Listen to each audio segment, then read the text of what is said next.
Pour ne rien manquer, abonnez-vous maintenant. Les vraies voix Sud Radio, le coup de projecteur des vraies voix. Multiplier les erreurs, c'est ce que reproche Dominique Strauss-Kahn à Emmanuel Macron sur la séquence des retraites. L'ancien ministre de l'économie plaide plutôt, je cite, pour sortir d'un système qui repose sur l'âge de départ à la retraite pour construire un système fondé sur la durée de cotisation. Philippe. Et l'ex-directeur du FMI, le Fonds monétaire international, affirme que rien n'obligeait le gouvernement à agir tout de suite. Alors, est-ce que vous pensez que c'était pas le moment? Est-ce que vous pensez qu'il faut oublier l'âge légal pour passer uniquement à la durée de cotisation? Et puis on va élargir le débat. Pourquoi DSK apparaît-il à ce moment X alors qu'il a disparu du paysage médiatique français depuis des années? Vous voulez réagir? Un seul numéro, le 0826 300 300. Et à la question, faut-il retirer l'âge légal de 64 ans au profit de la durée de cotisation? Vous dites oui à 88%. Pour en parler, notre consultant du jour et chroniqueur, Michael Sadoun est avec nous. Bonsoir, merci d'être avec nous en direct sur Sud Radio. Philippe Bilger. Deux questions en une. Tout à coup, le retour de DSK qui se met des affaires du gouvernement en tant qu'ancien ministre de l'économie, ancien patron du FMI. Est-ce que finalement, quand il dit qu'il faut retirer l'âge légal de 64 ans au profit de la durée de cotisation, est-ce qu'on va chercher de l'électeur? Est-ce que c'est vraiment ce qu'on pense? Alors j'ai connu des gens en qui j'avais confiance qui ont considéré que DSK était probablement le plus grand ministre des Finances qu'on a eu. Deuxième élément, je pense que ça n'était pas le moment, évidemment, et ça n'est pas une nouveauté que de dire cela.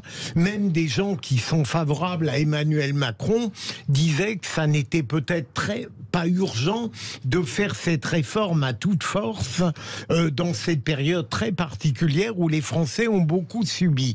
Troisième élément, je suis frappé, mais j'attends avec impatience la réaction de Michael Sadoun par le fait que ce tweet arrive la veille ou l'avant-veille de la décision du Conseil constitutionnel. Comme si on ne pouvait pas s'empêcher de penser qu'il a le désir d'avoir peut-être une incidence par ce tweet. Je n'y crois pas trop à l'instant même où je le dis, mais c'est pas étonnant. C'est singulier qu'il intervienne juste maintenant. François de Rugy. Oui, il y aurait plein de choses à dire. Déjà, ça me frappe son compte Twitter. Je ne sais pas si vous avez regardé. Oui. Sa biographie est en anglais. Oui. Donc, il précise qu'il a été successively French Finance Minister et directeur du FMI. Et il met quand même France pour le pays, alors que par ailleurs il réside au Maroc. Bon, et par ailleurs il donne sa date de naissance, mais sans donner l'année. Bon, bref, tout ça pour dire que j'ai l'impression que on survalorise quand même une intervention qui peut avoir son intérêt sur le fond, car quoi qu'on puisse reprocher à Dominique Strauss-Kahn sur son comportement personnel, c'est un économiste. Oui. Avant même d'avoir été ministre de l'économie, ministre de l'industrie avant, député, etc., il était économiste, professeur d'économie. Moi, j'ai eu l'occasion de le voir à l'Assemblée nationale quand j'étais un modeste collaborateur parlementaire. J'avais été assez impressionné par sa capacité sa pédagogie sur l'économie.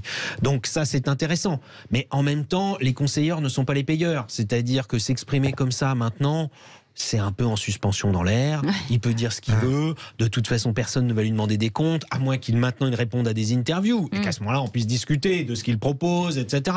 Mais comme je pense que ça ne sera pas le cas, je trouve que c'est un peu facile, personnellement, de venir donner des conseils comme ça, sachant que par ailleurs son métier est de donner des conseils à des gouvernements, mais là il est rémunéré pour, et c'est pas le gouvernement français, c'est des gouvernements plutôt de pays en difficulté qui vont négocier justement leurs emprunts avec le FMI. Donc bon, je ne sais pas quel écho ça va avoir, par exemple dans la gauche française. Il est censé être de gauche à l'origine, mais j'ai l'impression que la gauche française l'a renié depuis fort longtemps. Et puis surtout, je note, pour finir, que finalement le débat serait entre travailler 2 ans de plus en repoussant l'âge ou travailler je ne sais combien d'années de plus en allongeant la durée de cotisation. Dans les deux cas, on travaille plus longtemps. Oui, ça c'est sûr.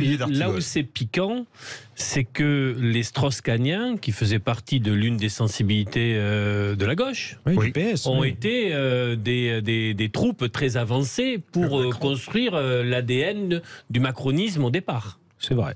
Et là où DSK met la plume ou le clavier dans la plaie, c'est qu'il montre le chemin qui aurait permis aussi de continuer un quinquennat en ayant la CFDT sur le porte-bagages, qui était aussi l'ADN de départ du macronisme. Personne ne peut imaginer, en 2017, en tout cas sur la première réforme, que nous en serions là aujourd'hui dans le tête-à-tête assez rugueux entre Emmanuel Macron et Laurent Berger. Parce que la mesure d'âge, il y en a deux dans la réforme. Il y a à la fois les 64 ans, qui a braqué le pays, mais l'accélération de la réforme Touraine sur la durée de cotisation. Et ce que dit DSK, je m'en arrête là, si l'exécutif avait joué sur l'accélération de la durée de cotisation, il aurait eu peu ou prou le résultat budgétaire ou comptable qu'il escomptait. Mickaël Sadoun, cette intervention de DSK, elle est tombée un peu comme un cheveu sur la soupe, non ?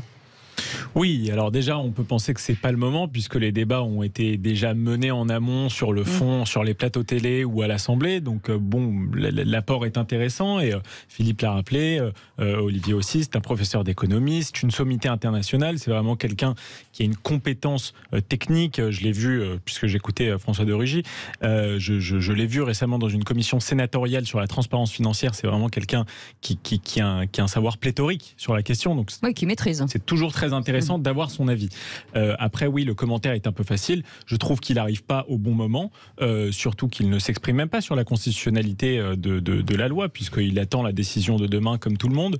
Donc je dirais que oui, ça tombe un peu comme un cheveu au milieu de la soupe. Parce que moi j'ai lu son texte. Hein. Il s'exprime sur le fait de dire il faudrait retirer le texte maintenant. C'est pas pour défendre son timing, mais c'est pour dire justement le pays alors, est un peu à feu et à sang parce qu'il parle des violences et tout ça. Donc tout ce qui s'est passé depuis l'adoption par le 49.3, voilà, et donc il dit par ailleurs on ne pourra plus faire aucune réforme après parce que celle-ci aura trop crispé le pays, etc. Donc sa théorie, mais qui est quand même là en effet assez difficile à défendre du point de vue du fonctionnement de la démocratie, c'est de retirer un texte qui aurait été validé au moins en partie par le Conseil constitutionnel.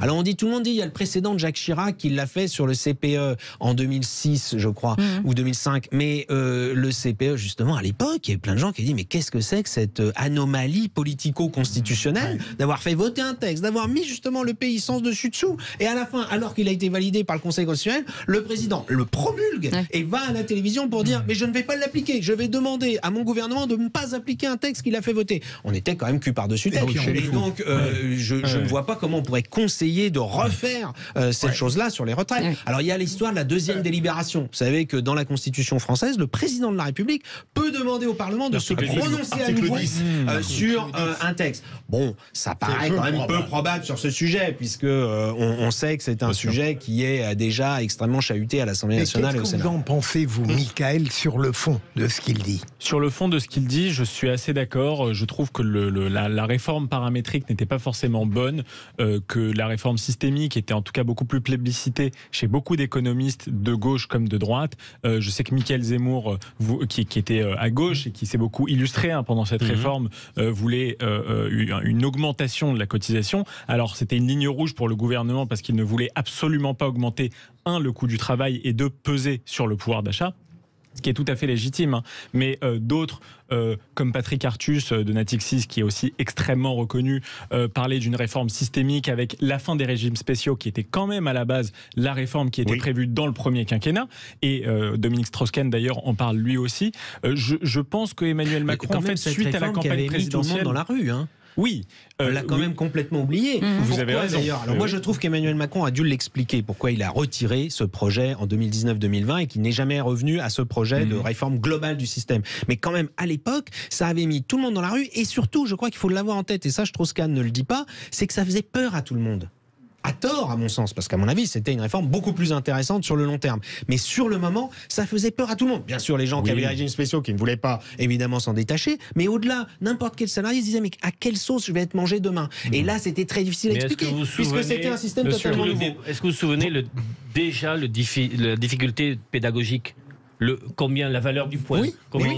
Il faut se souvenir de que c'est un système totalement nouveau. Ce qui était normal. Oui, parce que le système était fait n'importe comment. Mais je pense que si on avait simplement insisté sur la durée de cotisation et pas sur l'âge de départ, ça aurait simplifié énormément de choses et on aurait arrêté de cristalliser le débat du côté de la rue, comme des marchés financiers, comme ailleurs, sur simplement l'âge de départ qui en soi ne veut pas dire grand-chose. Vous pensez que DSK a raison et qu'il faut passer uniquement aux cotisations ? Appelez-nous au 0826 300 300. Moi j'ai une question, je me mets à la place du téléspectateur. téléspectateur qui comprend, enfin de l'auditeur qui comprend plus rien et qui nous écoute, et on se dit pourquoi cet entêtement, pourquoi si tout le monde n'est pas d'accord, pourquoi est-ce que, j'imagine qu'il y a des membres du gouvernement aussi qui ne le disent pas et qui se disent oui effectivement c'est compliqué, pourquoi Michaël Sadoun aujourd'hui on va dans le mur sachant que tout le monde, enfin je pense qu'on est en majorité 70% des Français qui sont contre, pourquoi on va jusqu'au bout, pourquoi ? Je pense que ça tient peut-être à la personnalité du président de la République qui... C'est quoi, c'est un caprice ? Personnellement, c'est un peu... je dirais pas que c'est un caprice, mais je dirais qu'il s'est entêté. Il a été renforcé par une deuxième élection quand même, ce qui est une exclusivité dans l'histoire de la Ve République, ce qui lui est arrivé à Emmanuel Macron. Donc, hors de gauche. Sans cohabitation. Donc, il est assis quand même sur une légitimité démocratique qui est importante. La deuxième chose, c'est que je pense qu'il y a des pressions aussi... C'est normal, on est intégré à la mondialisation et à l'Europe qui viennent de l'extérieur et qui nous demandent aussi cette réforme paramétrique. Vous savez, il a rencontré récemment... Et qui nous la demande sous cette forme-là ? Oui, oui, beaucoup.